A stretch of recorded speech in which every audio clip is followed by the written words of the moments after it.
Freedom from oppression. Wat hebben we hier even nodig? Eén keer een anti-air gun, vultonje, 60 meter in een headshot aan, mortier vultonje, alles security guards uitschakelen, missie succesvol maatje zonder kills en geen alerts. Ik is het best uit einzetten waar uit einzetten op het medical platform. Hier werkt zoals gewoonlijk. Dat bevalt mij altijd het beste. En de volgende keer nemen we mij. Het primaire wapen, dat maakt het niks uit, want die gebruiken we weer net, dus toch gewoon het goedkoopste. De sniper rifle doen we weer de M2000. De leegste klasse. Secundair wapen maakt het echt net zo vol uit, dat gebruiken we praktisch echt net. Mocht een keer voorkomen, maar dan is het net zo belangrijk, dus het goedkoopste wapen. Support. Sleep grenade. Level 5. Hebben we in principe genoeg gewoon. Als het zegt van, ik ga liever een hogere klasse, dan ken dat. Dan krijg je genoeg grondstoffen weer om. Maar dat hoeft niet. Level 5 hebben we genoeg gewoon. Dr. Cyanide. Level 5. Hebben we echt genoeg weer om iedereen te zien. Fulton device, het allergoedkoopste. Hebben we echt weer genoeg gewoon. Want we gebruiken praktisch dat Fulton device net. Het karakter maakt het bij deze missie niks uit, maar wel combat fatigue. Dus door combat fatigue gewoon om dus een van de achievements te halen en dan zetten we het een om 1800 uur. Deze vaartmissie die had de protte van andere vaartmissies die we wel gewoon hebben. Het platform werd wel beginnen, die had 6 man. En die 6 man die staan eigenlijk altijd op hetzelfde plek.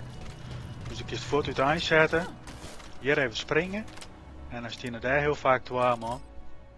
En bij deze missie is het zo dat ze dus eigenlijk al een headshot aan moest. Want ze hadden dus al hier combat gear aan. Dus een headshot is eigenlijk de enige manier om uit te schakelen. Of een granaat. Maar we beginnen dus met een headshot. Headshots zijn dus prima te doen. Alleen het nadeel van headshots is, soms dan staan ze correct voor een ladder of een pijl en dan lukt het correct net. Komt er nog een aan, maakt het de ene weer wekker. Komt er weer een aan, maakt het die weer wekker, lukt het headshot weer net. En dan heeft je soms een probleem. Maar over het algemeen is het prima te doen.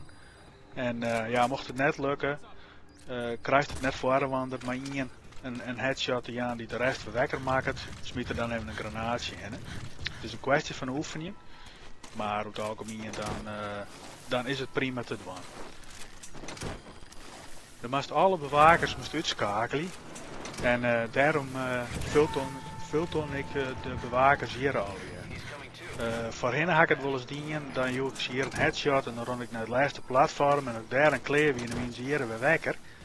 En dat telt die achievement net om ze uit te schakelen. Dus vandaar dat ik ze hier even vulton. Dan is de meeste wis, dat is dus die achievement helft. Hier heb ik wat problemen met het trapje. En ik vergeet even dat er iets boven me zit, dus paats ik hier de ballon. Nou ja, dan smiet ik ze in de regel altijd eventjes door de reiling en dan bestrek van al. Die achievement bloot dan ook gewoon besteden. En, maar dan haast ik geen last meer van die guard in ieder geval. Dan is het no tijd om naar het hoofdplatform te gaan. Even trollaren, voordat we zeker weten dat we een vol magazine hebben. En zo volle mogelijk dan een headshot aan. Hier zit in de regel altijd niet in bovenop. Ik denk op dit platform ik heel goed erom dat het al je snipers binnen. Dus zodra ze die spotten, dan best voor het lul. Andere platforms die hebben weer close combat. Of gewoon midrange. Maar dit platform had snipers. Dus als ze die spotten, dan spotten ze die dus echt voor 4 jaar. Dus ik denk daar goed om. Ik jou hier is ze volle mogelijk een headshot. En hier heb je een oerslijn. Die dus de oren weer wekker maakt. Als je naar forest wist, dan heeft een hele kettingreactie dat iedereen weer wekker is. Dus daar moet altijd goed om denken. Zo volle mogelijk spotten. en die een headshot aan. En de rest, die pakt dan mijn granaat. Best een bijkist. Gewoon een granaatje aan. Level 5, daar had hij in principe genoeg gewoon. En als het dan aardig goed mixt, dan schakelt het eigenlijk al je uit. Het piepje houdt gewoon dat iedereen al uitschakeld is. Dus ik ga van over direct naar het AA gaan. Niet extracten voor de volgende achievement. Nu is het makkelijkst om no trot erin, want er zijn een heel soort claymores direct. Je moet omheen rennen. En voor is het de traapste niet. Dus dan is het hier het beste de ladder omheen, de trap omheen, om naar de mortier te gaan. Zelf niet sliepen, die bleven nog wel eventjes sliepen, dus doe het rustig om. Hier heeft de Fulton, mortier Fulton, dus weer een achievement te pakken. En dan kom ik altijd hier eventjes langs om naar de ingang te gaan. Want als het dus voortdurend door die galerij gaat, dan trapt hier in deze claymore. En daar hebben we binnen. Maximale achievements, maximale punten. Helemaal vlekkeloos helle. 8 mission tasks. En dan had ik nog een mortier en een AA-gun bij. Zullen we nog eventjes naar de punten die we hellen hebben. Resources krijgt al je waarom. De wapens die we gebruikt hebben, die gebruiken al je minder resources dan als het nou krijgt. Dus er is 4 in de plus.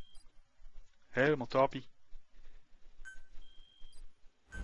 En het aantal punten. 18.090 punten, maximaal aantal punten.